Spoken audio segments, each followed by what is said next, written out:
जीवन हमें एक मौका देता है, इसलिए जब भी सही कॉलेज चुनने का समय आए तो सिर्फ मंगलायतन यूनिवर्सिटी आपके बेहतरीन भविष्य और सर्वांगीण विकास के लिए। जब से अमेरिका में डोनाल्ड ट्रंप राष्ट्रपति बने हैं तब से रूस ने यूक्रेन पर हमले तेज कर दिए हैं, क्योंकि डोनाल्ड ट्रंप ने कहा था कि जब वो राष्ट्रपति बनेंगे तब वो जल्द से जल्द रूस और यूक्रेन का युद्ध रुकवा देंगे। इसी वजह से रूस यूक्रेन की ज़्यादा से ज़्यादा ज़मीन पर कब्जा करना चाहता है। रूस ने यूक्रेन के कई शहरों पर अपना कब्जा कर लिया है, जिसमें बखमुत और अवदीविका जैसे कई बड़े शहर शामिल हैं। हाल ही में रूस ने यूक्रेन के एक और शहर पर मिसाइलों की बरसात की है। रूस ने यूक्रेन के पोल्टावा शहर पर जोरदार हमला बोला है।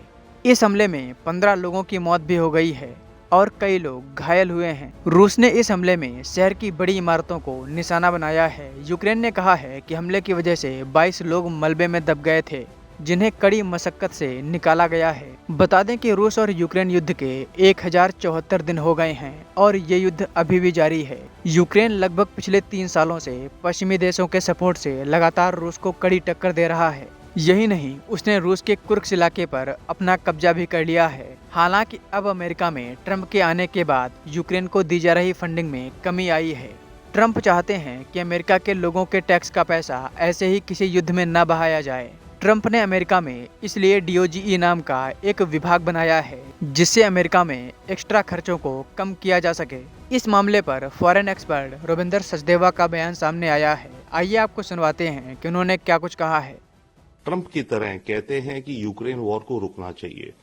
रोनाल्ड रीगन ने एक बार कहा था, पर्सोनल इज पॉलिसी। भाई, प्रेसिडेंट तो जो भी करता है पॉलिसी, बट जो ऑफिशियल्स अपॉइंट होते हैं वो कैसे हैं, उनकी विचारधारा क्या है, वही पॉलिसी बनती है।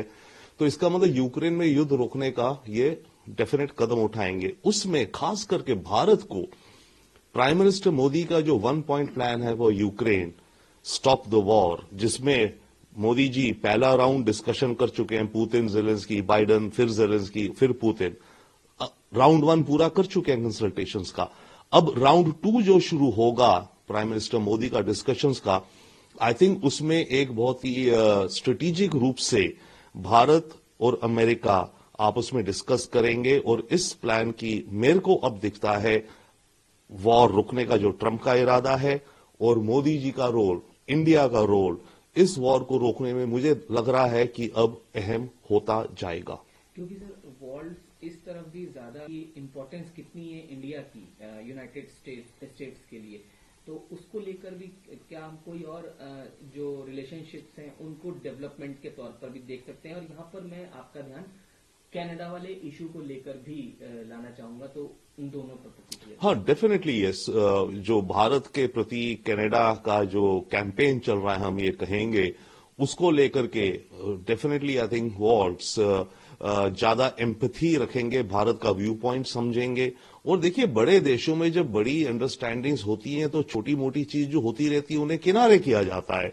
तो आई थिंक ये कनाडा को उसी तरफ ले जाएंगे। जो है, आपने बहुत अब कर लिया बातचीत, बहुत हल्ला कर लिया, अब इस सब को पीछे छोड़ो, आगे चलना है, रिश्ते बनाने हैं, क्योंकि अमेरिका के लिए इंडिया बहुत जरूरी है। So that is one. उस तरह का मेरे ख्याल से इनका रवैया रहेगा। हालांकि कनाडा क्लेम करेगा कि भाई 5 आईज की इंटेलिजेंस थी, हमारी भी थी, आपकी भी थी, बट अमेरिका अपने लॉन्ग टर्म इंटरेस्ट देखते हुए, माइक वॉल्ट्स अपने विचार से आई थिंक उन सारी दलीलों को खारिज कर देंगे और कनाडा को आई थिंक रवैया अपना बदलना पड़ेगा थोड़ा।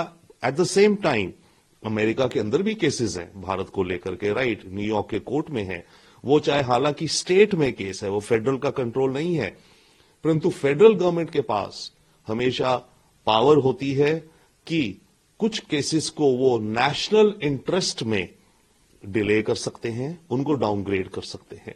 तो आई थिंक माइक वॉल्ट्स उस राह पे चलेंगे कि भारत और अमेरिका के रिश्ते इतने इंपॉर्टेंट हैं कि नेशनल इंटरेस्ट में अमेरिका के अंदर भी जो केस चल रहे हैं उनको दोबारा देखा जाए या उन्हें ठंडे बस्ते में डाल दिया जाए।